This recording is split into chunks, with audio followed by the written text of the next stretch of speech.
All right, welcome back to the BFR Podcast presented by Sports Mockery. My name is Dave. You can follow me on all Twitter or all socials at Dave_BFR. Cover the Bears for SportsMockery.com. I'm joined by my good friend Ficky. You can follow him on all socials. It's Ficky Baby. Also my co-host, of course. And we have a good show for you today. We have Jarrett Payton. He's gonna be hopping on here in just a couple minutes. Before we bring him in, Ficky, man, how you doing? How's the offseason treating you?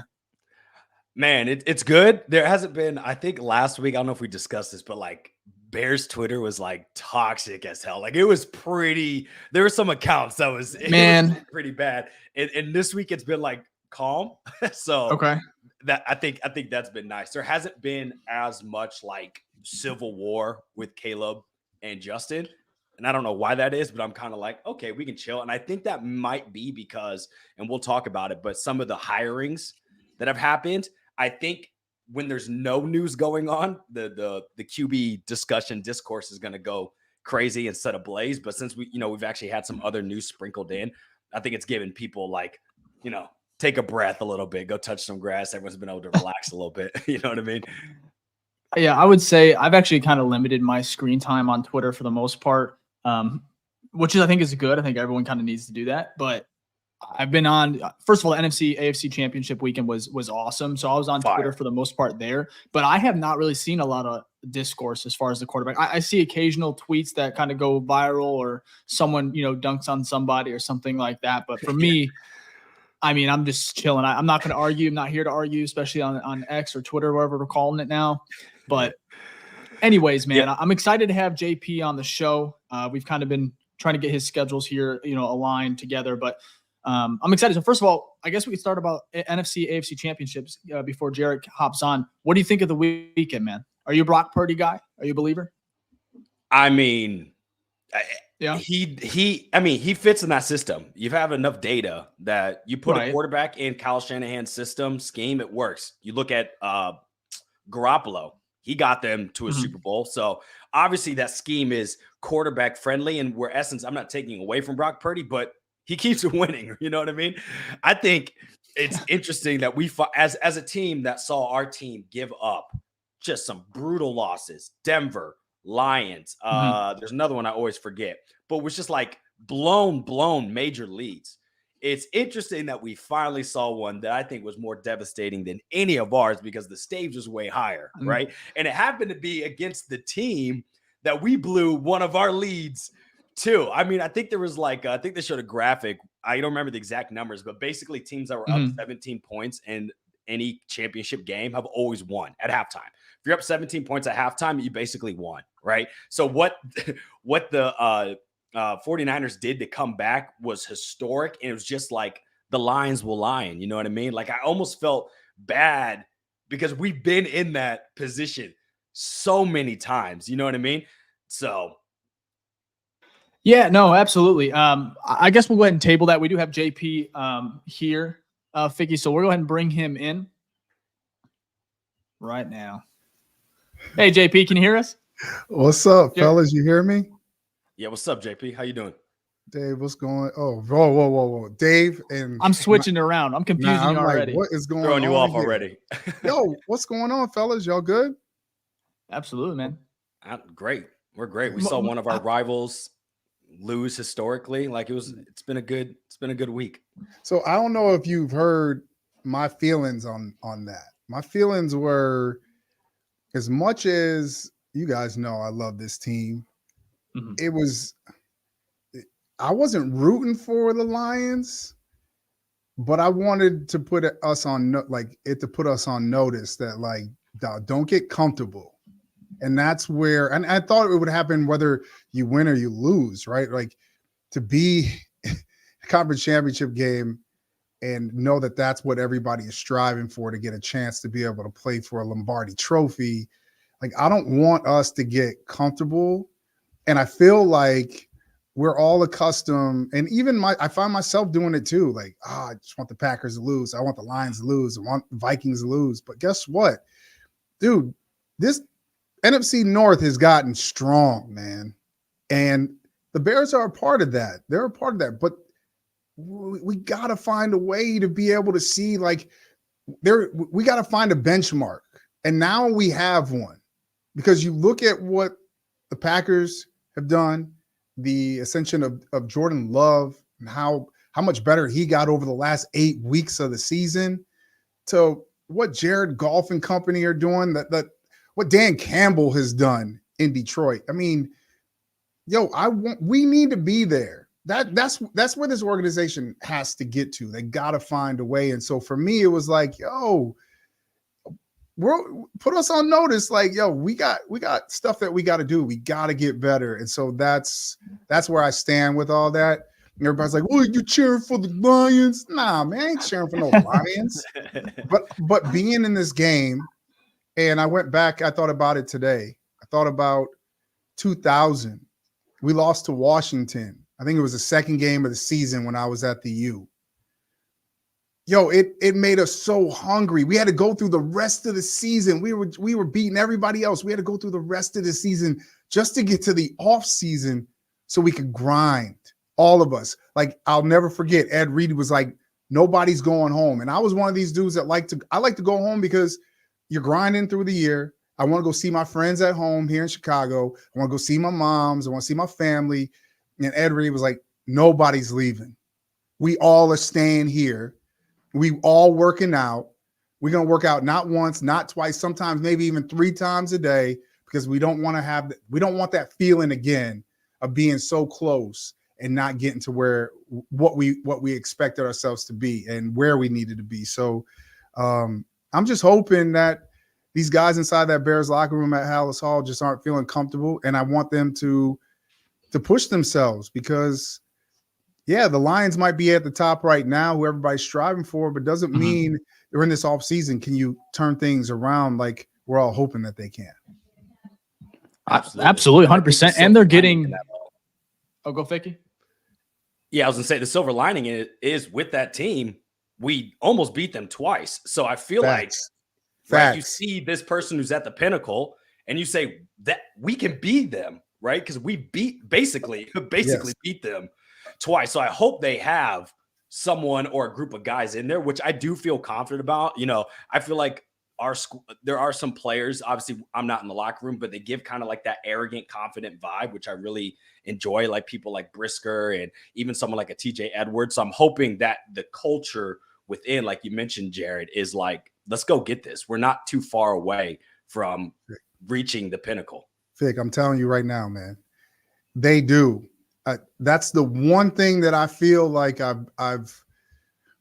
really like what Ryan Poles has done, is that he's bringing in dudes like that have that type of mentality, that are coming in with a chip on their shoulder. Like, you see these dudes, like, I love Brisker, man. Like, all the aesthetics, you know what I'm saying, makes a play, and he we love that. You need that, especially here in this city. When like for me growing up, it was all about, where did it start? It started on the defensive side. That's always been the identity. And they have always found a way to be able to find a way. Even this past season, right? We're even talking about, and even if you look at the talent, that's what people outside of the city want to jump into, is like, okay, the defense got better, but they ain't really play nobody. I was like, man, all these dudes, you go out on a Sunday, you go out on a Thursday, you go out on a Monday night, anytime you get a chance to play, man, this is the best of the best. There's a reason why there's not a lot of people that played this sport, that are playing it currently, or have played this sport at that level. It is hard. That's why you're a pro, to come out and play the way that they did, especially with the takeaways. And Montez Sweat definitely changed a lot of that. And hats off to him, because he came into a situation where that was a position of need for this organization. And not only did he accept that, he got his bag. And after he got his bag, he produced and made everybody else around him better. Like, that is hard. That is hard to do. Normally you get your bag and you're like, man, I'm good. I'm cool. Coasting. No, he came out and showed like, yo, this is what I'm all about. Like, this is what we gonna do. This is how I'm setting the tone. And just imagine in this offseason, through the draft, however you want to address it, you go out and get another stud on the other side. and start thinking about what that means. Because, man, quarterbacks, look in the division, all these quarterbacks in the league are all pretty darn good.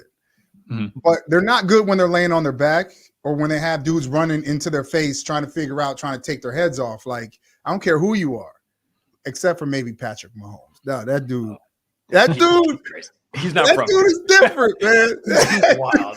That dude is different, man. I know everybody talks about. I'm getting off schedule. I know everybody talks about Brady, and we know the championships and what he's done. But I was always like watching, like when I was like, yo, I got to turn on a game, and like I got to watch that one person. It was Aaron Rodgers, man. Like what A-Rod did when he had that 12 on his chest with them ugly colors that they were wearing, you know what I'm saying? Yeah, like the only starter jacket that like you can't rock it. Does not look cool. Like Green Bay starter jacket is canceled. But watching him, I was like, dude, we might not see anything like this. That a dude that can move outside the pocket, throw off his back foot if he needs to, arm angles here and there, make pinpoint accuracy throws. And it was 2 years ago at NFL Honors. Yeah, it was 2 years ago because it's right when Getsy was hired. We were backstage at NFL Honors. Oh, no, rewind that. We were at an event for the Boys and Girls Club. And Aaron Jones was the Walter Payton Man of the Year nominee for Green Bay. And they were doing a special. NFL was doing this special on the NFL Man of the Year. And we were all mic'd up and they had boom mics. And I walked over to Aaron, forgot I had a mic on. I was like, bro, tell me about 12. Dude. He goes, bruh, he can throw the ball anywhere. He goes, bro, I'd be running routes on a seam route. And then next thing you know, like there'll be a dude draped on me. And he goes, I would just look up, put my hands, and the ball would just land right where it needs to be. And so at that point, I was like, holy cow, like to be able to be a top of the top or be in contention, your quarterback has to be playing at the highest of highest levels. And so to see what 15 has done is phenomenal, especially throughout this postseason. And so I think that's where we all stand right now, right? And I hope we get into it. It's about who's going to be underneath center for the Bears. And Dave, I saw the post. Yeah. I saw like some guy was like, "Oh, you only bringing on people who like the field." You seen that comment? Yeah, bro.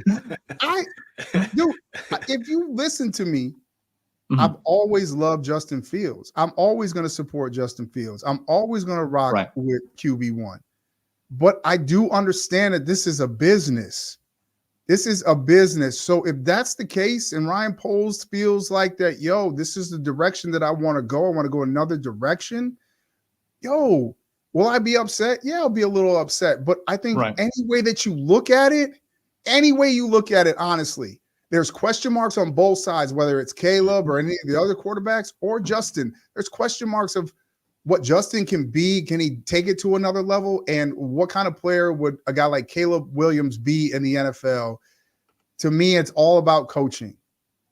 And I'm hoping that with Shane Waldron and my guy, Kerry Joseph, that they're bringing these guys in not only to, call plays, but also to nurture these quarterbacks and get them to be able to play at their highest level, whoever is underneath center. No, absolutely. And right now the biggest talk is obviously about the quarterbacks. And Jarrett, you've been obviously pro Fields at the same time, but I feel like you have been you understand it's a business. I think we all do. For me, your honest opinion, what route would you prefer if you were like Ryan Poles, GM? I'm putting you on the spot. Where would you go? Would you go ahead and build around Justin, kind of create like what the 49ers have done for Brock Purdy? Do you think Fields even has that ceiling in him to maybe where they could compete for a Super Bowl if you build around him? Or do you really like Caleb Williams? I'm not sure how much like tape you've kind of gotten to him. What are your overall thoughts on it, man? Man, that's a loaded question. I like both dudes. I'm going to start with Justin, because this is my feeling of the reason why I ride or die with QB1. It's because I've watched this young man from when he was in high school, when he was on QB1 on Netflix. Like I've watched him, and everywhere he's been, man. The dude he's balled. He is a straight baller. Yeah. I also look at the situation from when he was at Ohio State and the talent that he had around him. He's always felt, looks like he's always felt more comfortable, other than high school, where he was. He never had there was times he put the team on his shoulders at Ohio State. There was. But when you got guys that can make plays and top flight receivers, man, it makes your job so much easier. So I feel like he's became accustomed to that. In the NFL now, you guys, all of us know that we're asking these quarterbacks straight out of college to come in and just be productive, and especially because of when you look at the contract structure as well. When we look at we want to try to win a championship on a rookie deal. We want to show progress. And sometimes, okay, that I get it. CJ Stroud is what everybody's hoping for, but that's not common. It's not common. And I think that Justin was handled wrong once he got here. He was never molded the way that he need to.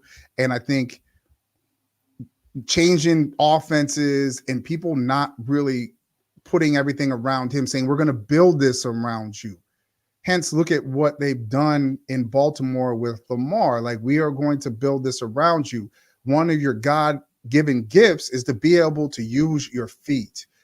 With the issues with the offensive line early on in his career and stuff, you go back to that first start. Go back to that Browns game. Browns game? Like, I'm not sure if I want to. That game, yeah, I know. Just think about it, though. Think about it in the sense for him getting your head knocked off as many times as he did.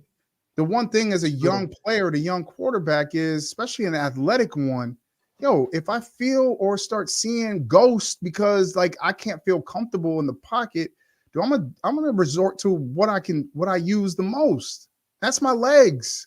It's simple, man. And the only reason why I know this, because I never played after college, but in high school, my first 2 years playing at St. Vital High School, I was a quarterback. I didn't know anything, but I knew one thing.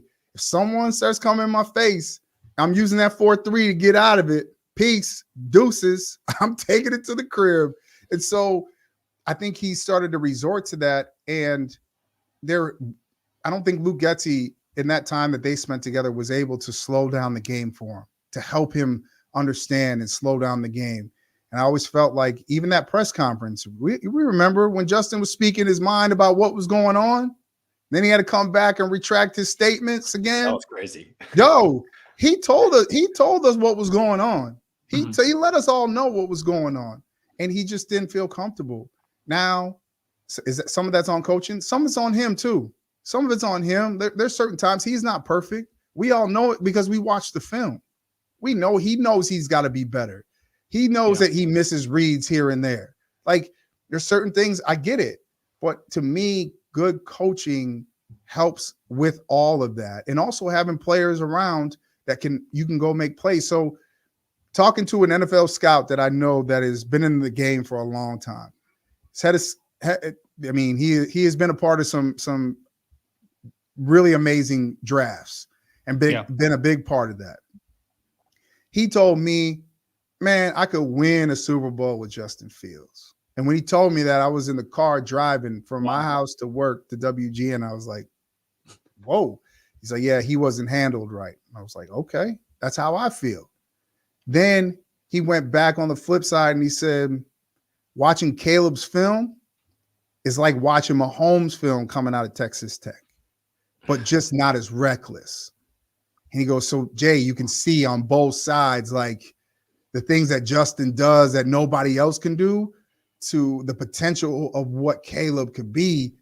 He's like, yo, it's a tough decision. Yeah. But in the grand scheme of things, what do people normally want? In this job, we want job security.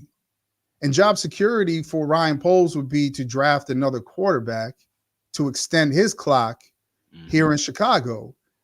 But the one thing that we have seen throughout this process of Ryan Poles has been he loves draft picks, man. He loves stacking picks. And with that number 1 overall pick, If you can get a Hall, man, you're talking about building something a lot faster here in Chicago than just using that number 1 overall pick for a quarterback. I mean, that's spot on. And I think that's kind of like the conundrum as Bears fans we're at right now, because it's like you see these 2 doors and you can see both of them working out, right? Because, I mean, I think we'd all be ecstatic if Fields stayed and we get a Hall like we got for DJ Moore, but plus more, right? I mean, like, come on, that was amazing. We all remember when that trade even happened, the news dropped, right? And look how that turned out from the player that we got back, the best player on our team, right? Yeah. So getting something like that equivalent plus more, yeah, sign me up. But then on the other end, man, I'm no draft analyst, but you look at some of Caleb's tape and you're just like, wow, it's pretty enticing. Like, it's pretty special. So, but Fick, let me tell you this though. This is the issue that I have. My issue stems from a tweet that I put out. It was a couple weeks ago. It all goes back to developing quarterbacks. Like, I don't. It's if they go that route, if they go the route of selecting a quarterback and then forcing this quarterback to play regardless if he wants to or not, but like right away, it's what we've done throughout the history of this organization. And at some point, we gotta like get past that, and we gotta find a way to be able to grow and nurture and develop the quarterback position, because it's the position that we all are like starving for in this city and as Bears fans. Oh my goodness. But we haven't handled the position right. We haven't. And so it's like it almost and I'm not saying I don't know what. Listen, we've all seen Mitchell Trubisky, right? We've all seen Mitch. But when Mitch got here, that was the hope.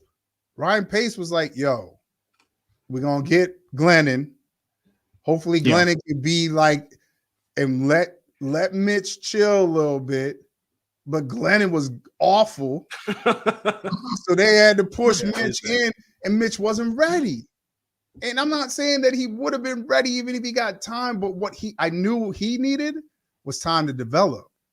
And his development came on the football field, where the one thing that I've always known and always heard is that Mitch was, when it came to the X's and O's on the board, he was sound, like knew exactly, like you want him to get him up on the whiteboard. You remember what Gruden used to do, the QB, get him up on the board, he could tell you exactly what to do, but he couldn't translate onto the football field because things just moved too fast. It's like, oh gosh, what? So that was always a big issue. Now, I don't know if that would have helped over time, but that was another issue where you went up and you moved up to get a guy who we all could look back on now and say, come on, man. What was you thinking? Not knowing that Mahomes was going to be Mahomes, but we kind of knew what Deshaun Watson was, right? We knew what he was. Won a championship. Yeah, just by watching the national, all you had to do was turn on national championship games. Like, that's all you need to see. Dude balled out. But the fact is that Mitch was never ready, and he never got a chance. And as things sped up and pressure comes on, it didn't work out. I don't want to see that happen again if we're going to draft another quarterback that high and not give them an opportunity to develop. And I'll say this, I'm going to say it because I've been saying it, and I want everybody to hear me say it. We got to draft quarterbacks every year. Yes. They don't have to be in the first round, but I'm talking about guys that fit your system. Take a swing. Fit your system, draft it, third round, fourth round, second round. Like, there's a dude, I'm telling you, looking at what the Patriots did during that run with Tom Brady, they had who people call the GOAT, and they were still drafting quarterbacks. And what did they do with those quarterbacks? Because at some point they're going to have to play. They were flipping them. They were flipping them like, yo. And I think that's what made me so excited about seeing Tyson Bagent. It wasn't that like, oh, this dude's going to be the dude. They found the dude that they liked for their system, and he was able to come in and play games and win games for you as well. And so that's what I want to see moving forward, because we got to address And the Bears have to address the quarterback position differently moving forward if we're all going to, be full in our bellies and stop starving for, oh man, we need another quarterback. Mm-hmm. Yeah, and I'm afraid that we're gonna on the other end, right, is that we have another Mitch situation where it's like, oh wow, Patrick Mahomes was right there, Yeah. But this one is a little bit bigger because it's like everyone knows this is the number one pick. We have the number one pick. So if we pass on it, it's really like you have to be certain.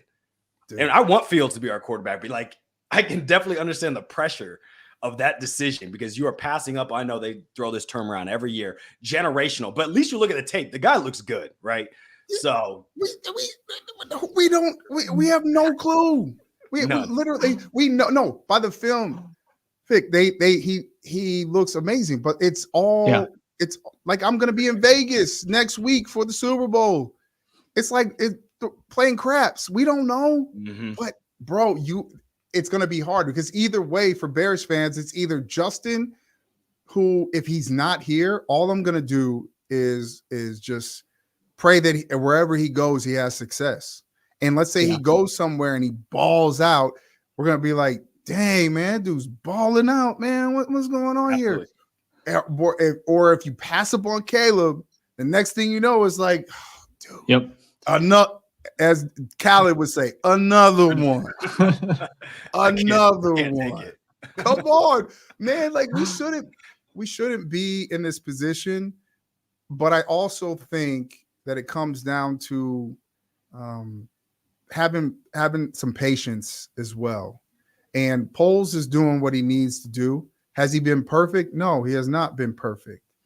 But we all know that when it comes down to it, he's done some good things. And you look at some of the young talent that's on this squad, and it gives you hope for the future. And hopefully they can keep building this thing to something that we all look at and say that, oh man, like it's because if you're not building to win a championship, like I'm not here to just go to playoffs. Like I'm not here for all that. Like we shouldn't be just thinking about that. It's the Chicago Bears, man. It's the Chicago Bears. Like, see this dude? You see this dude right here? You see this dude? Yes, sir. Yes. Yo, man, he laid his life on the line for this game and for this organization. Yeah. Like all the guys that were in that around that 85 squad, man, they all did. Like we're talking about a founding franchise. We should always be in that conversation of being good. I don't want to hear it. We always should be in that conversation. So moving forward, that should be the mindset. That should be what our goal is. And I've always been too overhyped and haven't stepped back a little bit and let the process play itself out sometimes, because we all know, man, after every season, we're all like, oh, dude, man, for real? Like, oh man, only 3 wins. Oh man, 7 wins. Okay, that's a little bit better. But we always are like, man, we want more. It's hard to be patient when you want something so bad. But also you got to, sometimes, man, things that are great, they take time. And I think in this day and age that we live in, where everything is instant, we want things to be turned around. And in the NFL, you can do that in like 2 drafts. You could turn things around really quick, but also giving the people time, like Poles, an opportunity to figure this thing out before I start going crazy and getting on his back and like, oh, Poles needs to do this. No, like, listen, if it doesn't work out, we'll all see it. The record will show if it's going to work out. That's for every person. That's Flus. That's the coaching staff. That's Poles. And then if that's the case, then we're gonna have to redo this whole thing all over again and start from scratch. But as of right now, I want to give Poles some time to be able to create what he's trying to create, because there are a lot of things that I do like. Yeah, Jarrett, I think you nailed it. Both Dave and I have been preaching this for a while now. We're both in the camp of like, we trust Poles and what he's done. He's brought in a lot of great talent, like you talked about with the picks. He really values his trades and what he can get back, get more lottery tickets to scratch off, right? So whatever way he goes, obviously we may be disappointed a little bit because we enjoy the players, particularly Fields, but like we have trust because he's come in here and stripped this team completely down to its bones and built it, I think, in the right way and not rushing it. And like you said, we have to have patience, which is hard for a fan base that's been starved for so long, being told like, hey, there's going to be a light at the end of the tunnel. I promise. So I'm not letting Poles off the hook on one thing though. I'm sure I can guess it. There's one thing that I'm not letting him off the hook because, dude, he's got to get this right. He is a former offensive lineman. If there is any position on this squad that needs to be fixed the way that it needs to be fixed, he's got to get this O-line, like he's got to get it right. He has to. And for a guy that knows the position, this offseason, I'm putting it on him to get this offensive line right. Because no matter what happens, and I preach this all the time as well, you ain't winning no championship unless you can dominate on the line of scrimmage on both sides of the football. Both sides. Yep, you're not winning nothing. You're not winning. You're not going to the play. You're not having long playoff runs. You're not hoisting a Lombardi trophy. You're not doing none of that if you cannot dominate on the line of scrimmage on both sides of the ball. And so him, dude, Cunningham, these are offensive linemen. I'm putting the fires underneath their feet when it comes to this offensive line. It's got to be right. And they got to figure out a way to correct it, get these positions. That center position is key. You can't keep having the issues there. And they got to shore up this offensive line before we can even really talk about, because to me, no matter who's underneath center, it's still an issue. And not saying that over time there was lapses. There was times throughout the season where the offensive line wasn't the issue, but then there was times where it was the issue. Look at Detroit. Look what Detroit does on offense. They dominate. They started that game against the 49ers like, dog, we are going to run it at you in this first half. And guess what? You cannot stop it. Like, we are coming for you. We got our foot on your necks. What are you going to do? I want that to be the case for who the Bears are, because we've seen where they've ranked in the last 2 years when it comes to running the football. And a lot of that has been because of Justin Fields. But still, that's their identity. That's who they are. Run the football, make them put 8 or 9 men in the box. And then you have DJ Moore. And if you can add another wide receiver or another, I don't know if it's a tight end, whatever it is, now you're playing with house money. And I think that's got to be the identity. Stop running away from it, because guess what? Where we are right now, look at the teams that are playing right now. That's the Final Four. Yep. All running. Final Four. Mahomes was sacked one time this whole postseason. But they all can run the football. Yeah. Hence the reason why we're all trying to figure out, as I'm sitting at home watching Baltimore and KC, I'm like, why they didn't run 6 times? What y'all doing? Top 5 running team. Didn't run. What are you guys doing? Detroit was running the football. We know what the 49ers can do with that dude, Christian McCaffrey. That dude, I'm going to tell you guys right now, if my pops was alive, bruh, he would be like, he's one of them dudes. My pops would be like, and my pops didn't talk about, he talked about Barry, talked about Gale Sayers, talked about Jim Brown, talked about Emmitt Smith. But other than that, he didn't talk about a lot of other people. I'm telling you, he would say that dude, that dude, Christian McCaffrey is there. But all these teams can run and don't shy away from it. And we all see how they devalue the running back position. But when it comes down to it, the teams that are playing for the Lombardi Trophy every single year, when you get to the last two, are teams that can run the football. So don't shy away from it, even though we're in this pass happy league. I get that. Jarrett, I think you said something that just brought joy to my heart, because I come on the show week after week, and I say trenches, trenches, trenches. People come in the comments like, oh, we need skill positions, this and that. I'm like, no, if we don't build from the inside first, we are not going to be successful. Right. So I'm with you on that. Like, and I don't know how you feel about, I know we talked about Poles, being a former lineman and some of the guys he's brought in here. Like, I think he hit with Darnell. I think finding Braxton Jones in the 5th, I think he's instilled some confidence. Obviously, there's still some things he needs to put together, but I do feel confident that at least on the offensive side of the ball, that maybe he'll be able to build that solid line and we can continue running the ball like we did. Yeah. Pick, he's got to, man. You have to. If you don't do that, it don't matter who's underneath center. There's always going to be these issues, and you can't keep having these issues, man. Like that has to be.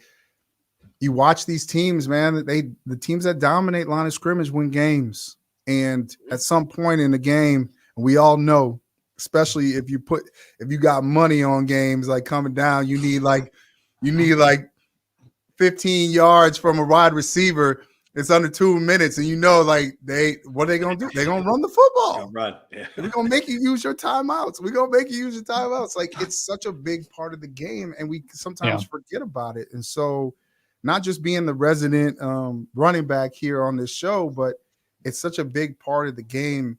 But we see everybody, the aerial attack is what everybody wants to see.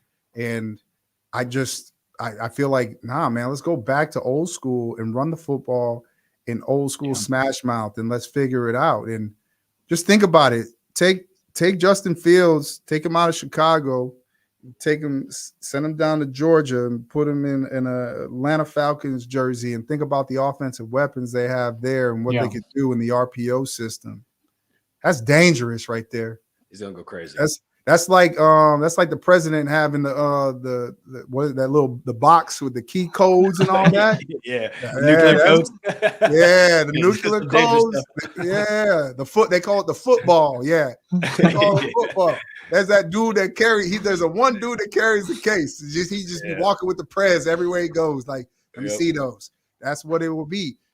Don't shy away from it. Now, on the flip side, let's be honest here. Quarterbacks have to be able to play within the pocket to win too, as well. You have to have it. That's why it has to be a balance of run and pass, but also what your quarterback does and how he manages inside that pocket and throwing inside that pocket. So you have to have that. And at some point, I think my biggest concern with Fields moving forward is with all the running that he does do, or if that's what you're going to base this offense around, which I don't see. I just Shane Waldron doing. I'm seeing his numbers of pass to run, but if you're going to do that, how long can Justin Fields last? That's what scares me the most, because we've already seen the injuries creep in over the last 2 seasons of like, you just get beat up. And I go back to 2019 when I was in Miami Super Bowl, and I was talking to Cam Newton, and it was the first time that I ever saw Cam like in person. And if you guys have ever seen him in person, like, he's one of the biggest human beings. For a quarterback, like for a QB, like, I'm looking at this dude like, holy cow. Like, and I asked him, I said, Cam, man, tell me, like, what was it like, running the football as much as you did? He said, Jay, man, I'm telling you, every single year it got harder and harder. My body, it just took a toll on my body. And he's like, it was harder to get going. It was harder, like the speed diminished and all that stuff, because it takes such a toll on your body. And so either you gotta find a way. And what I'm gonna give Justin a lot of credit of being better at taking care of himself. But if all you have to do is go to Dave's X account throughout the season, and you just look at the videos of the cheap shots that he's taking. It's not on him. Did you say that again? No, Siri, I'm talking, man. Siri always trying to mess up Bears combo. But right, he was trying to take care of himself. But what happened was the league and these refs didn't want to show him no love, and so it's those hits over time that scare me for Justin moving forward. If I have any concerns, I believe in my heart with the right coaching, he can get to what this team needs him to be. but the injuries definitely scare me. Yeah, I think that's fair. And just like Cam, he didn't get calls either because Cam would get folded in half, and Dude, Cam, Cam was different. I just saw right before I came on. I saw hey, Mark said Surrey saying she creeping always. Yep. I'm like, yo, like collecting all those thoughts. Yeah, like what you doing? Next, she's gonna be like calling Ryan Poles. I'm like, no. Please no. No. Hey, I've always, you know, I love this organization with my heart. This balance of being on this side of the ball now, right? Where, you know, the family ties and also, you know, the family legacy and my pops and what he left to my relationship with the McCaskies. Man, I love this team. And I just want to see them get to where we all want to see them get to. And, you know, with my son growing up, he's like, Dad, it's been a long time since they won a Super Bowl. He's 11. He's like, Dad, 85? And I'm like, yeah, bro, it's a long time. Like, think about it. Think about all the stuff. Surrey's been invented since the Bears have won a Super Bowl, bro. Yeah. Jarrett, neither Dave or I are old enough since the last Super Bowl. That's what I'm saying. So we haven't seen, we got to witness 06, which was that was great. awesome. You know, that was fantastic. The end result wasn't so much, but we have not seen a Super Bowl come through Chicago. I got to tell you something, bro. I got to tell both of you guys. It's a funny story about 06. 06, I'm in Miami, and the Walter Payton Man of the Year award, it was not where it is right now. So it wasn't like on the field presentation. We just like went to the game, but I didn't go to the game because it was raining. So I was like, I ain't going to the game. So I was like, I'm gonna watch it with my boy Bryant McKinney, who was drafted by the Minnesota Vikings first round. My boy, man, big, tall, Big Mac. Big Mac's like, yo, we're gonna go watch the game with some peeps. I'm like, all right, yeah, cool. And I've had you're probably too young. I had a sidekick, T-Mobile sidekick phone. I remember that. Yeah, I remember those commercials. I remember those. Yes, sir. We ran into this place that was down on South Beach to watch the game. And I get in there, and it's Irv Gotti and Ja Rule. Wow. And they're watching the game, cheering for the Colts. And I got this Bears jacket on, and I'm like talking trash. So every time the Colts are doing something, he's getting up. And then I get up and I start going up. Dude, it got really, really heated. And I mean, you know, I ain't want to have to flex on Ja Rule or nothing. I was going to walk up to him and be like, who would I be without you? You know? But they got the last laugh. So I always think about that. Like, I want to get back to that moment again. And yeah, it's there. It's there. It's just going to take some hard work. It's going to take some time. That's crazy. No. You just pull up half of Murder Inc.'s there. Like, that's like crazy. Like, crazy. Well, hey, Jarrett, we appreciate you taking time to talk with us, man. We kept you way too long. We know you're a busy guy. I have one last question. Well, maybe two. Can you just tell us a little bit about Be Great University? I've seen it. You've tweeted about it. I told you I was going to ask you about it. So just tell us. I know it hasn't started quite yet, but just give us a little insight, man. Yeah. So, you know, everybody, you know, Be Great is kind of what I've always, you know, kind of talked about. And it's a hashtag that I've not only just used on social, but also have, you know, created a business out of it. You know what I mean? And going around speaking corporate events and all that stuff. And my idea was to create almost like a school atmosphere where people have an opportunity to be able to tap in to learn about just good things that are going on, motivate people, motivate each other, where we all hold each other accountable. And I was going to do it by like semesters. And that's what I'm going to start. My goal is to do it after the Super Bowl because I'll have a little bit more time, but every single month there's going to be a new lesson of something that you can live by that month. And I want to be here to motivate people. I also want to be here to help people as well. So yeah, it's just about growing, exploring a little bit more about yourself, learning about yourself, testing yourself a little bit, but spreading that sweetness spirit that my dad was all about. And it's about giving back in service. It's doing stuff for other people and motivating other people. And so, yeah, I see it all the time when I post stuff late at night about just telling people like, yo, like just keep moving, like keep doing, don't give up. And so many people respond like, yo, I needed that. And that's my goal, is to push people to understand that, man, you got greatness inside of you. You just got to, work a little bit harder sometimes. So hopefully we'll drop the videos coming after the Super Bowl, and then we'll get an opportunity for people to chime in. I want to create a community, though. That's the goal. A community where people are there for each other, but also too, lessons that people can like live by on a daily basis, and have that motivation throughout the month and keep it going throughout the year. So that's Be Great University, Be Great U on Twitter or X or whatever you call it. You can find it on my X account. So listen, you two, keep doing what you're doing. Y'all be you guys be cracking me up sometimes, man. You guys kept it really good way. Hey, we be wild sometimes. Y'all kept it really PG today. Hey, Fick, you be going hard, bro. You be going hard. I be wild sometimes. You get wild sometimes, but it's a fun fact. My mom watches every show too, and afterwards she texts me like, "Did you need to say that?" And I'm like, "Yeah, Mom." So that's what it's like. My mom does the exact same thing when she watches GN Sports every single night. She's like, "Dude, why are you getting so hyped?" I'm like, "Because, man, it's like this is who I am." But you guys are doing something that's really, really cool. And I'm hoping that I know it's your passion.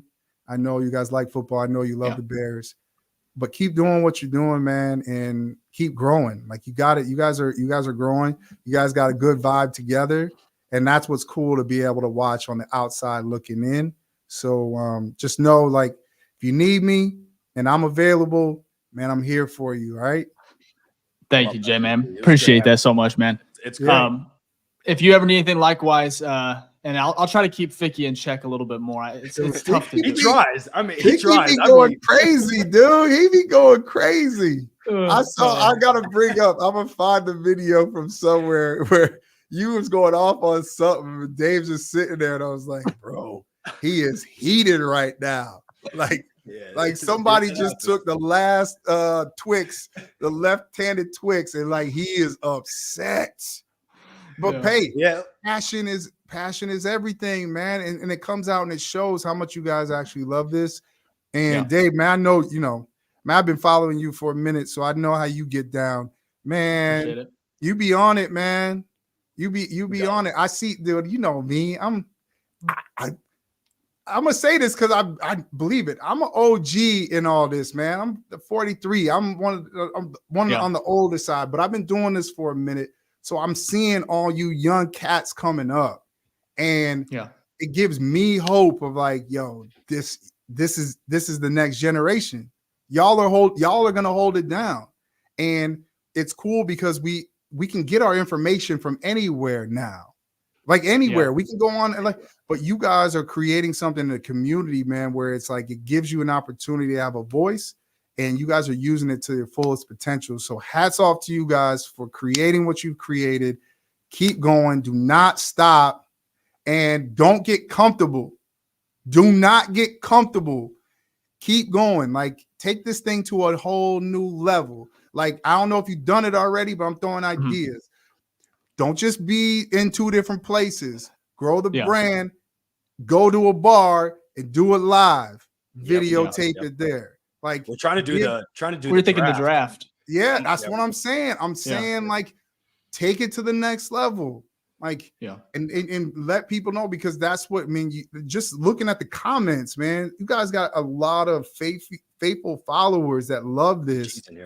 Make sure you're giving them more and more, because they're searching for more, and you don't want them to go nowhere else. Nope. You want them to stay with you, boy. Yes, sir. Absolutely. Well, listen, hey, I appreciate you guys. If anybody's watching, they're in Chicago. GN Sports tonight, 10:30 on WGN.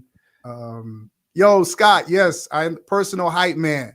Always. Everywhere I go. I feel like we just got the first session of Be Great University. I feel like sir, that was facts. I love that. Perfect. Before you go though, one last question we ask all our guests. I just want to make sure we can get this before you go. Besides your father, favorite Bear of all time?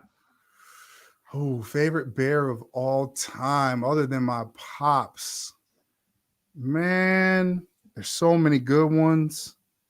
The personal connection with Devin Hester, probably man, I had a chance to play with him at the University of Miami. Yeah. I saw it from jump, what he was all about. I watched him grind. I watched him being moved around from running back to wide receiver to DB to what he was so great at is punt and kickoff returns. I was on a kickoff return against Florida when he took one back to the crib. I've never heard a human being sound like a jet running past me. Like, shoom, like that, shoom. Yeah. I've never heard something like that. And when I saw him run past me, I was like, this dude is different. See what he did at the NFL level and how he changed. He changed the game. Like, he tweaked the game a little bit. And like a lot of people can't say they tweaked the game. He tweaked it a little bit. And to me, to see what he was doing in that 2-3, man, was something that we'll never see it again. Like, we'll never see it again. NFL. And that's the reason why he to me, he should have been a first ballot Hall of Famer. Absolutely. And the special I did with him a couple weeks ago, it just aired just last Saturday, Legends of the Big Game. It was cool to hear him talk about like how much it actually means to him. And dude's he's got one of the maroon jackets, the top 100. Mm-hmm. I got one of those sitting from my dad in my closet. Yeah. Like, I have it. I know the other dudes that have that jacket. He has one of them. He better be in the Hall of Fame. When I'm in Vegas on Thursday night for the NFL honors, after I'm done handing out the Man of the Year award, his name better pop up, because if it doesn't, we take it to the streets. I'm telling you right now. I'm right there with you. We take it to the streets. That's Dave and I's favorite player too. Hey, Buckus too. But the thing about Buckus was, as great as he was, I didn't get a chance to watch him play growing up. That was before my time. He is an all-time great. But what Hester did, I actually got to see with my own two eyes. Man, he said it. Devin said it. Like, most of the time, people would get up to go to the bathroom during kickoffs and punts. But when he was going, they said they would sit and wait. And some people go in their pants trying to hold it just to watch him. Like, that's the greatest soundbite I will ever get in this business ever in my entire life. I will never hear anything like it ever again. Hence the reason why, man, when it comes to return man, he's the GOAT. Absolutely. No one's coming close at all. Once he passed Dion too, I mean, I already had him above Dion, but once that Soldier Boy came on, cranked that, I was like, it was game over. That's game over. All right, boys.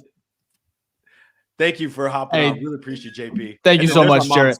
No problem, man. I appreciate you guys, man. Bear down. I'll talk to you later. Thank you, JP. Appreciate it. Man, he was great. No, sorry, absolutely. There's my mom commenting. Say I came out the womb emotional. What was it? Passionate. I came out the womb passionate and emotional. So thanks, Mom. Love you. No, I mean, you have to be when it comes to the Bears and what we, our podcasts and talking about, football. It's a passion of ours. So it comes out, especially doing those, same day, live reactions. It's like live. It's raw emotions. Obviously, if you take a day or two, you're able to calm down, for the most part. Logic kicks in. Before we hop into that, first of all, Jarrett Payton, if you don't know him, check him out on Twitter. You can see why he's such an amazing, not just resource, but just the fact that he is just with the Bears. Obviously, his father, but just being a part of this organization and how much he loves the team. It's a unique and an awesome perspective to see that you don't always get to see that side of him. So shout out to him. But Ficky, man, what do you think? I love it, bro. I swear we get the best guests, and Jarrett might be the best of the best because he's so down to earth and just gives his opinions. And I love, maybe this is just the ego in me, but when me and you have conversations and we give our thoughts and opinions, and then people who I would say have more experience and more knowledge come on and then kind of like they align, and you're like, oh, okay, so I'm not crazy. You know what I mean? It's like, oh, that makes sense. But it also helps when, they have the great personality like Jarrett does, and just so much information too. Like he said, I know he thinks he's old being 43. It's still young at heart, but he is an OG when it comes to the Bears space. Like he has been tied with them ever since he was a kid, because obviously his dad, Hall of Famer, one of the best Bears to ever play, if not the best. So, it's just good to have people like that come on, give their perspective, and then also, shine light on different areas that we don't get visibility to. You know what I mean? Like, I was waiting for that Siri to accidentally call Ryan Poles, so then we can, tap in and see what's really going on in the mind. So stuff like that it's always fun. But how about you? How'd you feel about that? Up mute. There it is. We got him, boys. I think I said over under for this episode is 1.5. 1.5. Let's see. Yeah, so if you're new here, I mute myself constantly on the pod. I do it probably twice a show, but the over under this week was 1.5. Right now I got to ride for the guys who, bet under.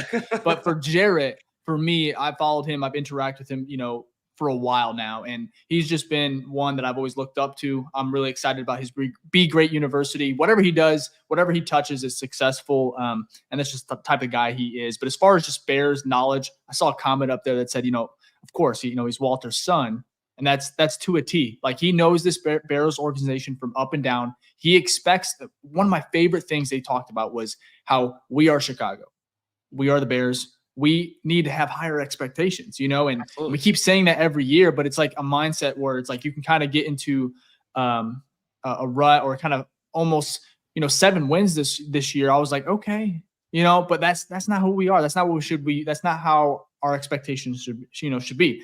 It should be what the Chiefs are doing as far as, what the Patriots did, having those type of aspirations. Obviously, it's really hard to do in the NFL. Winning consistently is tough. We get that. Bears, we know. But for me, to always have our expectations higher, especially with, the Caleb and Justin talk, wherever they go, Jarrett said it best, he's going to be here. He's going to be excited. He's going to be hyped, but he's also going to cheer for Justin if he is in Atlanta or wherever he might end up. So for me, overall, I'm not going to rank the guests, but man, Jarrett's up there. you don't want to do it, dude. I can't. Kyle Long. We got Kyle Brett. We got a bunch of guys that are just. We have a lot of great guests. Yeah. So for me, but Jarrett is obviously. I knew he would be awesome. So I hope you guys enjoyed it. If you did, this is a great time to go hit the like button on YouTube if you want to support the pod. It's a free way to do it. It really does help, grow the channel. Subscribe if you enjoyed it. We have a lot of great guests coming up. It's the off season. Jarrett kind of said after the Super Bowl, you kind of just everything kind of dies down a little bit. Everyone's going 24, 100 miles per hour. And right now with the Super Bowl, ending, we're going to have a lot of great prospects on the show coming up. Kyle Long will be on here in a couple weeks, hopefully. And like I said, it's just going to be an exciting off season, not just because of the draft, but just because of content too. So if you want to stick around, go ahead and hit the like button, subscribe. Apple, Spotify listeners, shout out to you guys as well. Rate the pod. Yep. Oh, go ahead, Fick. Yeah. Sorry, no, I didn't mean to cut you off. I was gonna say also make sure to give Jarrett a follow. Like, I think. Oh, absolutely. Just him as a human, like, just Walter Payton Man of the Year, right? It's named the Payton name has a it's dignified in the way of how they interact as humans, and it's good to see that his son also carries a lot of those same values and characteristics. I'm so excited for the Be Great University, and I just think he's a great human, and for what he does on the field and off the field when it comes to like Bears media and whatnot. So please, everybody, give him a follow on X. He's at Payton Son. Yeah. No, I think you said it perfect. JP is. There's not a lot of people like him as far as just the human aspect, and we're not trying to gas him up or anything like that, but seriously, he is an amazing individual. I want to go ahead and highlight obviously his Twitter, but this is his Be Great University account. I think it's on Instagram as well, and everything like that. But if you are interested, you saw him hype us up, which that felt great. That was great. I know. That was awesome. Sign me up. Yeah. I don't know if he's trying to sell us the Be Great University, but like, obviously you could see he's in a great speaker, keynote. You understand that, but here is the X Twitter. I always get confused with that, but this is the site. This is where you can kind of check it out. First semester start in February, so keep an eye out on that. But go ahead and just give him a follow. We'll have all of his stuff in the link as well for the video. But all in all, awesome, conversation with him.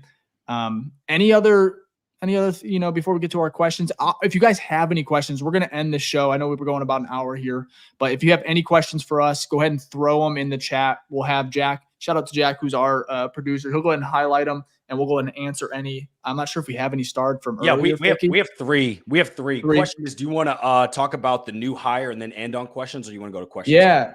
No, let's talk. Go ahead. No, say the two new hires technically, because we did get a wide receiver coach today as well.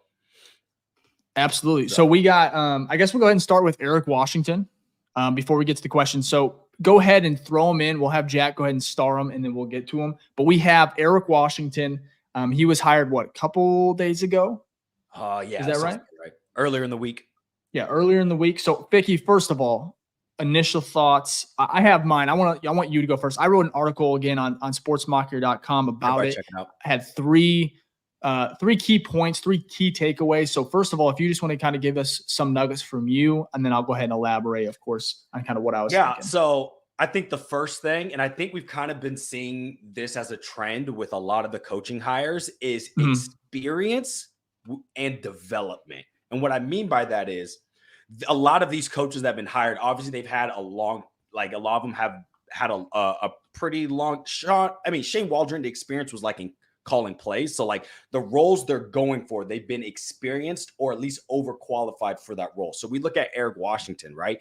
He was at the Panthers for like 6-7 years, which shows that like you're a good foundational piece to where they want you to stay along for that long, right? Anytime a job keeps you that long, like I think you bring a lot of value to the team.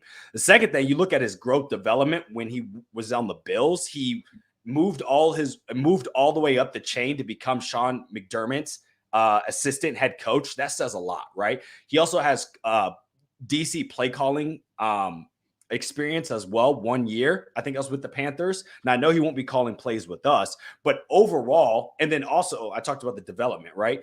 He has worked and shown development with a lot of young D-line, right? D-linemen. And I think that's very important as well, because in this defense, right? Excuse me, Flus is calling the plays, but Flus's main position is linebackers, right? So I think it's good to also bring in someone whose expertise is something that can balance Flus as well. So we have a lot of young D linemen that have come in. If he can add more to help develop that D line, like Jarrett Payton said, JP said, let's develop in the trenches, let's win on the line of scrimmage. I think that's huge. So I love that he's experienced. I love that he has a background with the defensive line, and that he's had a good track record of building a effective defensive line. No, first of all, you nailed it. I want to give you credit there. Eric Washington, I'm in the similar boat. I love the experience factor. Would have been cool to have Bill Belichick. Just kidding. Obviously, that was never going to happen. That'd be crazy. But, demotion. I could never see that, but yeah. Can you imagine having that would be such a crazy. That'd be wild. I guess Bill would be the head coach, right? You'd have to be, right? Yeah. That's greatest coach of all time takes a demotion under Flus. So obviously it was interesting news. So I had a couple different takeaways. So first of all, when it comes to Eric Washington, yes, one of my biggest takeaways, and you may laugh, but there was reports about Joe Barry from Green Bay, who was let go after they won a playoff game. Obviously Joe Barry was, mixed reviews in Wisconsin up there. But for me, the fact that they interviewed him, one, if they were trying to gather intel, Jordan Love, whatever, all that, great. However, the fact that they even interviewed him, I was a little concerned. I'm just happy. One of my biggest key takeaways is that they did not hire another Packers guy. We saw double agent. We joke about it, Luke Getsy. Imagine what kind of chaos if we would hire Joe Barry. Again, I think he's a great coach. I am joking here, a little satire. But you're kind of right. So like I said, my good friend here, he's a Packers fan, and he talked about week after week, he'd be sending me texts, the group chat, being like, Joe Barry. If their defense was slightly better, they would have been a significantly better team, obviously. But yeah, it's funny because it's like it has to deal with someone we didn't hire. But you're right. I mean, the Bears have hired bad coaches before, and I think the overall sentiment of the coaches they have hired. Yeah. What? Yeah. Okay. Huh? Who would have thought, right? Hired plenty of them. I think it's good that for once the interview did scare us, but it's like, oh, okay, you're not actually going with that. You picked a very quality, a high character, great track record coach. So, yeah. Absolutely. And then you touched on his experience. So Eric Washington, he actually was in Chicago about 14 years ago. During his tenure, he served as a defensive line coach, actually when they won the division that year, reaching the NFC championship game in 2010. So over 26 years of coaching experience. I just think that right there sold me. Just because, first of all, Flus, he's going to also, my biggest one here, my biggest key takeaway, I guess I can say, is Matt Eberflus will continue to call plays. So one of the biggest things you talked about, Jack Sanborn, TJ Edwards after week 10 against the Carolina Panthers, that was Tyson Bagent. I think he started that game. One of the biggest things was they said how much they loved his aggressive play calling. So you pair his play calling that obviously turned around the defense last year. Obviously, Montez Sweat, the multiplier that he was, plays a great role. For me, it's the play calling. And sure, it wasn't great what he threw. There were a couple, plays where it's like, he threw some people in coverage, if I'm not mistaken, on a couple third downs. We threw defensive tackle Billings. Billings out there and, playing, DB and stuff. Yeah. But it's like those things, it's like, okay, learn from that. But overall, the body of work that what Flus did from when he took over with Alan Williams being, let go, whatever, craziness what happened there. But it's like, I think he did a great job. He proved it. And so the fact that he's going to continue to call plays. And then you have Eric Washington, who's just another voice, which I give credit to Flus. Bringing in a guy like that is it could be like he may not, if he had an ego, he could, I got this. I'm going to bring in someone younger, whatever. No, he went for the best of the best when it comes to just overall experience. I liked what he did against with the Bills. They ranked 4th in sacks last year. So for me, it's like the Bears, they want to obviously get to the quarterback. Their defense overall last year improved. For me, this is just another notch, another step. This is why it's exciting for me looking to next year. I know we say that every year, but I'm like, overall, depending which route they go, wherever they go, we talk about how successful they actually can be. They have an experienced coaching staff. Shane Waldron, now Eric Washington. You got Flus, who obviously you can kind of be upset about it, them bringing him back and not going Harbaugh, whatever. But for me, it's like they have some guys, they know football, and I'm excited, man. So overall, I really, really like the Eric Washington hire. So 10 out of 10 for me.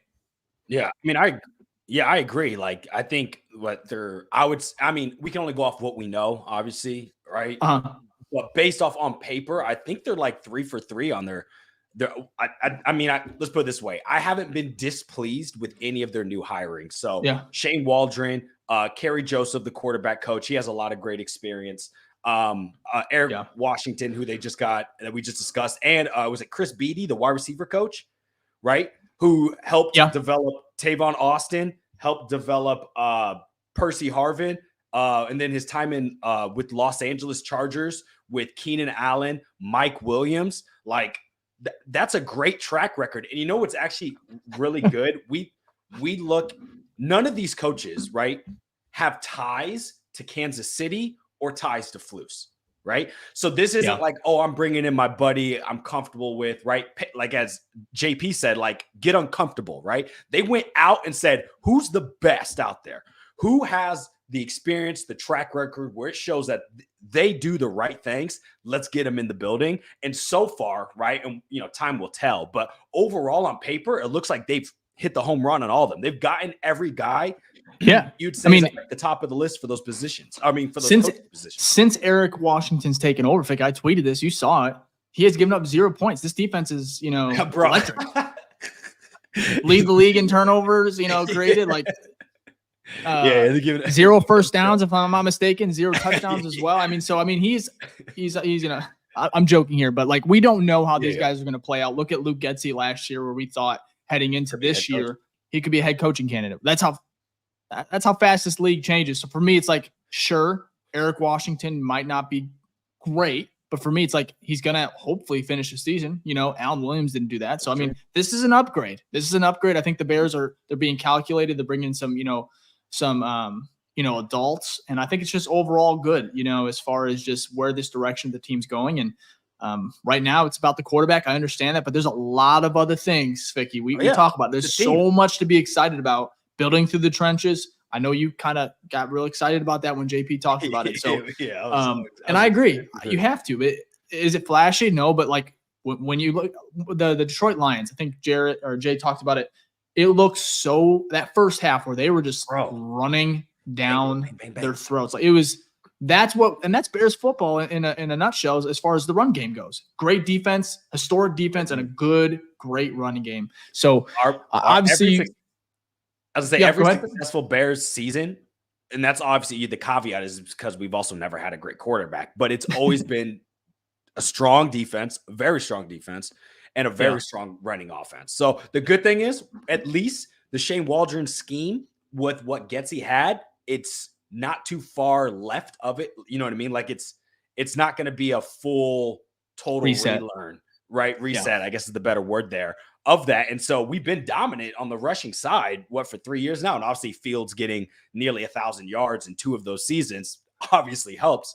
But I feel confident that with Pohl's knowledge of drafting and free agency of offensive linemen, and then also with the confidence of Flus getting the right guys in here on the D-line as well, because like Montez, like by the end of the season, right, Billings got an extension because Billings played tremendous.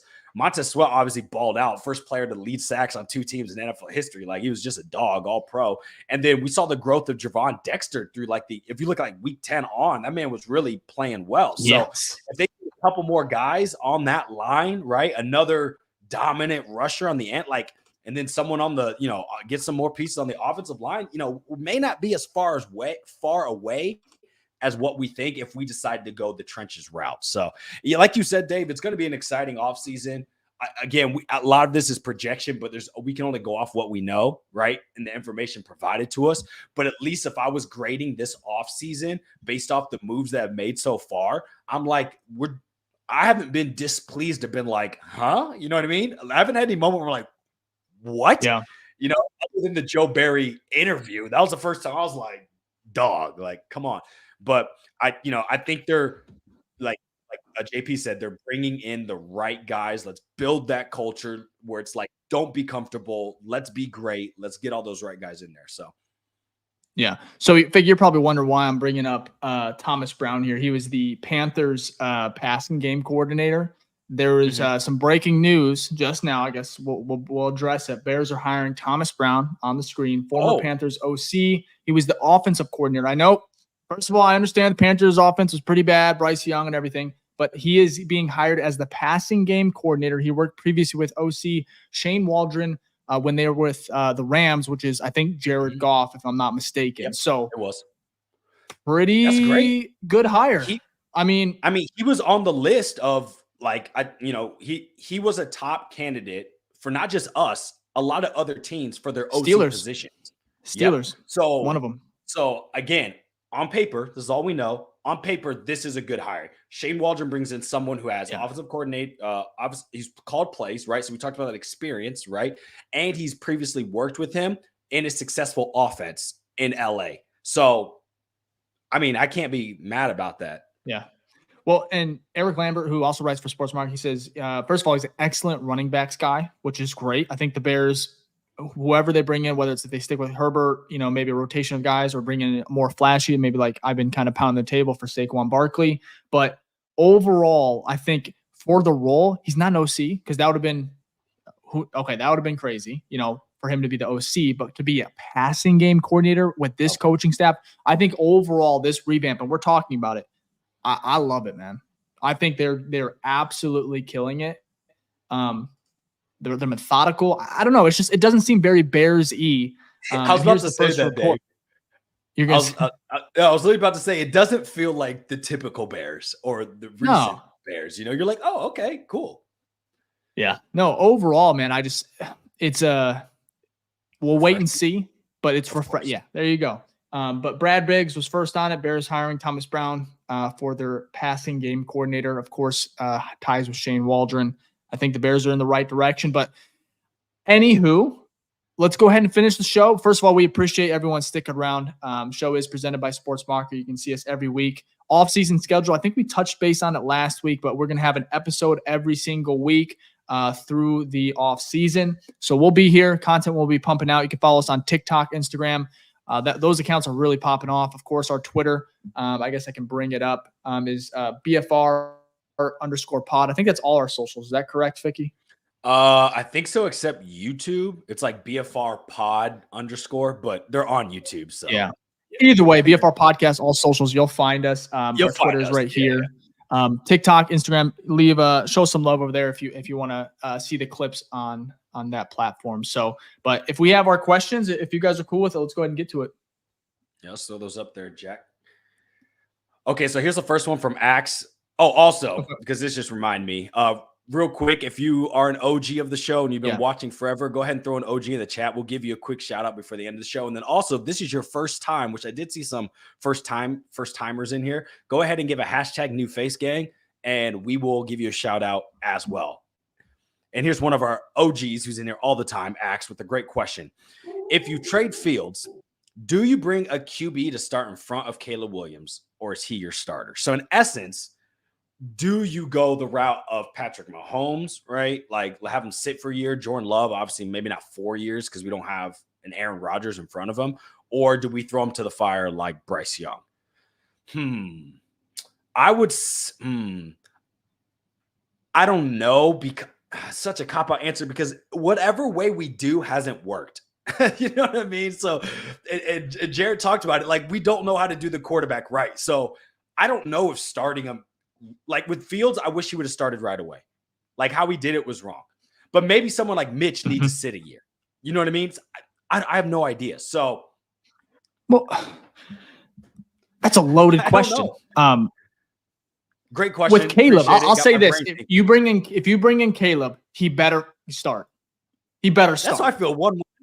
Don't bring in Andy Dalton-esque. Don't bring me in. Don't you dare. And I know Jarrett brought him up. I didn't think we would talk about what's his face, Mike Glennon, but he made an appearance on the show today. But don't long neck. Do not. These quarterbacks, most of them are ready to go. Throw them out there. That's how they learn best. I know. I get the point. Alex Smith, Mahomes.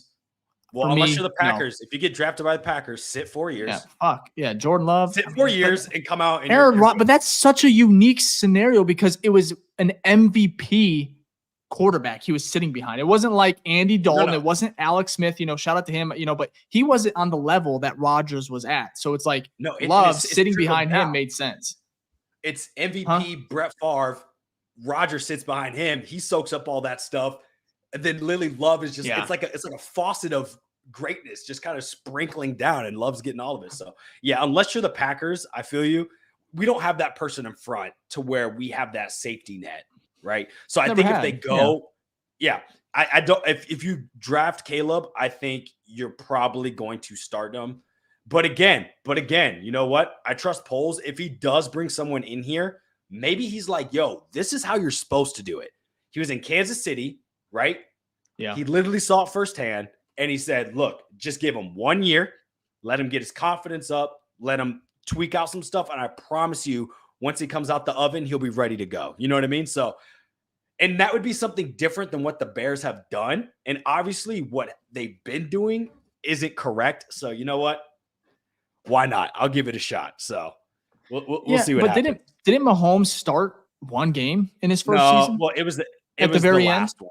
Yeah, but that's like because they already. So even you can throw him in there. Yeah, you can give him one game, sure. Yeah, we'll see what happens. Though I have no idea. No, we got a super chat in here from my boy Tito on YouTube. Thank you. Said y'all want to take bets on what the Bears do with the number 1 pick. I'm gonna say no because the Bears already stressed me out enough, and I don't need any more stressors. The Bears. Well, we could do like Go ahead. Go ahead. No, the Bears have already taken so much.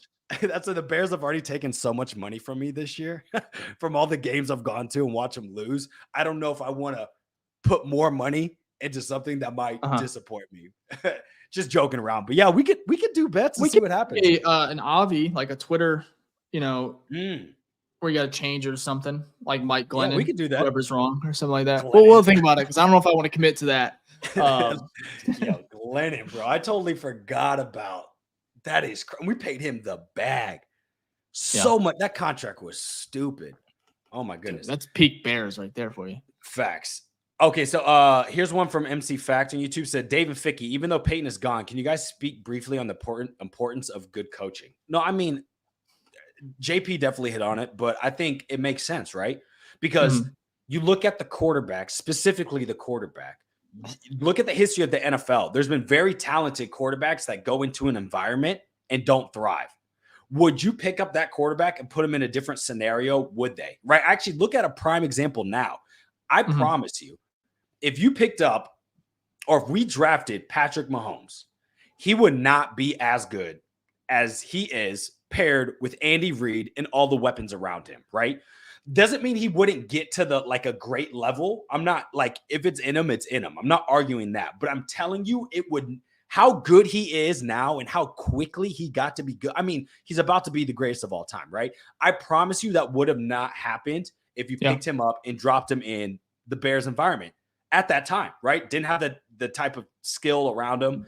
Didn't trust the coaching. Obviously, none of them are here still. Well, literally everyone is still there in the Chiefs organization. And then also you talk about the head coach. Andy Reid is the GOAT offensive mind, right? So yeah, I think coaching weighs a lot. Obviously, there's a balance. The players got to be good, got to be motivated, want to work on themselves. But like, if you don't have good guidance, just like with anything, right? You talk about JP's BU, right? He's trying to build like a guidance, something that can keep you motivated and direct you in the right direction. If you don't have that within your organization, guys aren't going to reach their peak level. They can get good, they can get great, but do they get their best? I don't know. So yeah, no, I wanted to bring up this real quick. It was from Tom Pellicero. Where is he on? Is he on NFL Plus? Yeah, he's NFL. Yeah, NFL Network. Yeah, so he said Brown, who the Bears just hired as their passing game coordinator, he's 37. He was voted the NFL's number 2 OC in a recent NFLPA player poll. Players love it. Anyways, reunion for him and Shane, who were on Sean McVay's staff together. I just don't think – I don't even know if it's resonating with me how great of the hire this is for this coaching staff. I love what they're doing, man. It's a new philosophy. We saw the first time they come in, they didn't do this, right? And that's fine. He's a new GM. Yeah. Flus too, first-time head coach. They say, hey, look, it wasn't working. We need to attack this differently. And right now, at least again on paper, right? Don't clip this and come back. This is all we only have. What we have. It seems absolutely like they're making only Ficky's part. Yeah, only clip. I'm fine with it. Hey, it's engagement either way. But yeah, on paper, these seem like great hires. At least they aren't bad hires. You know what I mean? So I think it's a positive way to look at it. Yeah. No, I think it's a great way to end the pod with some good news here. But I know we have a few more questions. Yeah, a few more questions and then some shout outs on the hashtag. So Jack, you mind throwing some more? Oh, he's so quick. Thank you, Jack. Andy here on X said, thoughts on Brock Bowers at 9. You know what? I wouldn't be mad about it, but Shane Waldron's offense he runs a lot of 11 set, which is only one tight end. So I'm not saying he can't adapt. You know, that's a big thing that Poles talked about, bringing someone in here who can adapt to the skill sets you have. So if we get Brock Bowers, I'm sure he would switch to a lot of 12 personnel, right? Or move him out to wide receiver. So it would be interesting. I wouldn't necessarily be mad about it. Depending on what we do at 9. Depending on what, that'd be great, but it depends on what we do at 1. If we pick Caleb at 1, do you want 9 to be Brock Bowers? You know what I mean? I don't know. It depends on wide receivers. But here's the thing. True. How the board falls. I'll be honest. If Malik, Neighbors, or Adunze, if they're there and you take Brock, that's just that will be the new argument on Bears Twitter. The Bears fucked up. Why did they do this? And you can have your point. But for me, I don't think you can go wrong there with him and Kmet as a combo. I mean, oh no, it'd be great. That would be tough, man. I mean, he's great. However, imagine if they keep Justin and then they trade. Well, if they keep Justin, you have tons of picks. Yeah, that's a different story. That's what I'm saying. At that point, I'm like, bro, we got tons. You might as well take risks, right? I'm cool with that. But yeah, I wouldn't be mad.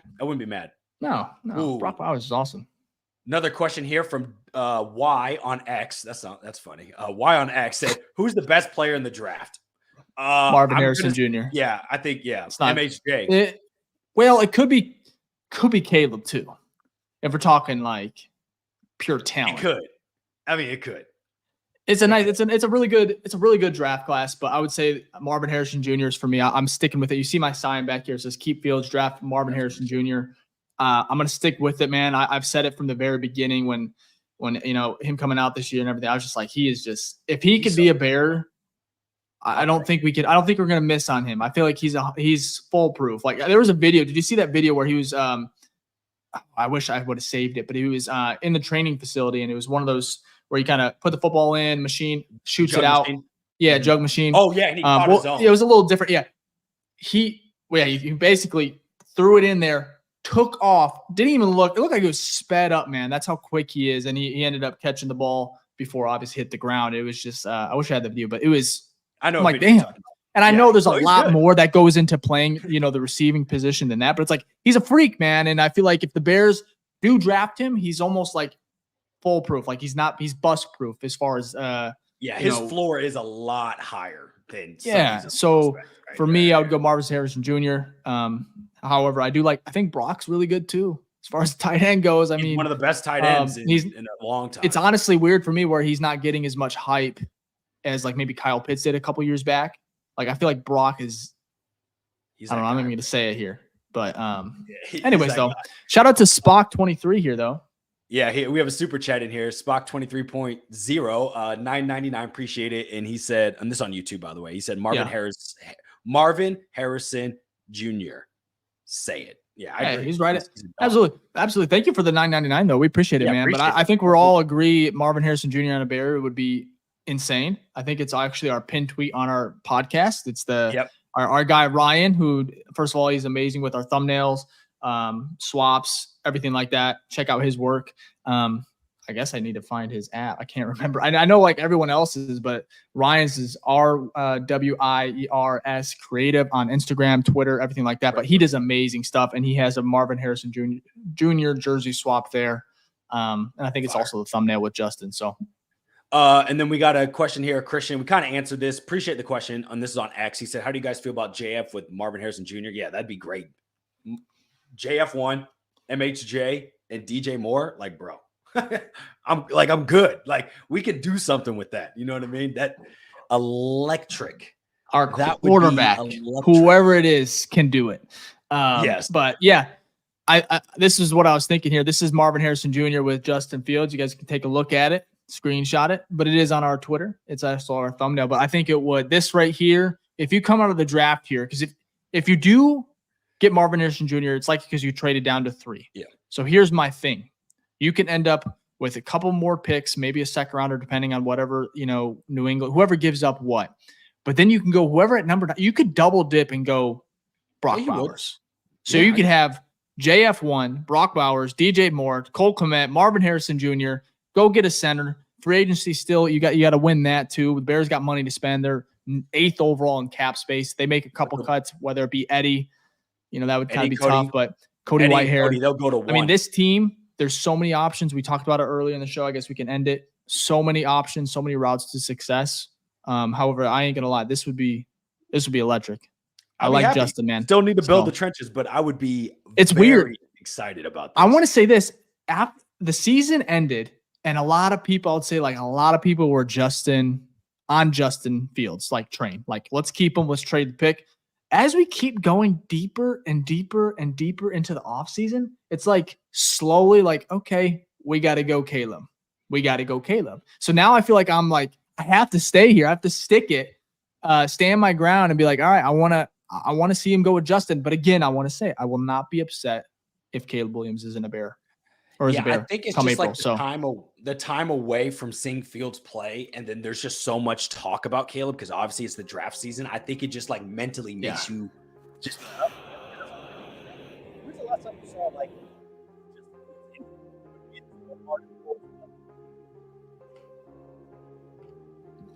So, it's been crazy.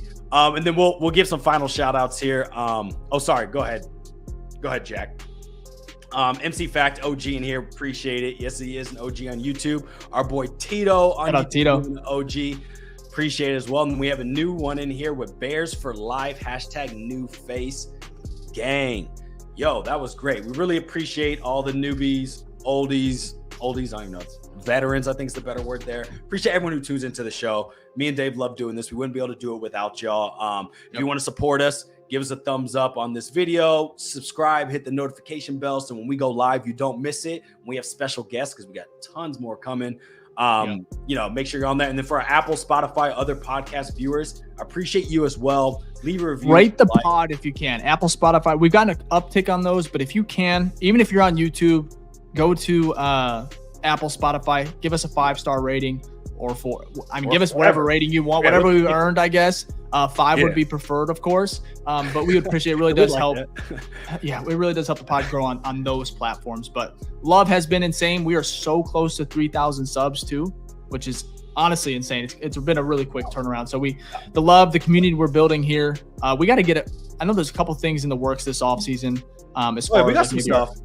Yeah, Discord and we're gonna get on it, but Discord, some other stuff. Yeah, we're trying to build a community. Patreon. So we're definitely gonna be fun. Bring some more value for you guys. Yeah, and then also I just want to give a shout out to if you followed our IG, like you guys have been killing it. We broke the 1,000 mark. I think we gained like 800 followers in like 30 days. You guys are just like going crazy, and I really do appreciate it. Like you said, we're gonna keep pumping out stuff for you guys because again, we're doing it for y'all. This show is for the fans, by the fans. Me and Dave are just a bunch of fanboys, right? Who love this team. We're passionate about this team. So we want to build a community of other like-minded people like us so we can, you know, celebrate this team once it starts winning games, which I think it will. Yeah. And it doesn't matter where you fall. The quarterback conundrum is your team, Caleb, team Fields. Everyone's welcome here. Yep. As long as your team Bear, we're good. You feel me? So absolutely. Well, hey, we appreciate it. We'll be back next week. I'm not sure on the date. Probably thinking about either Tuesday or Wednesday, depending on when we can line up things with, like I said, our next guest. So we appreciate the love, and we'll be back next week. Peace.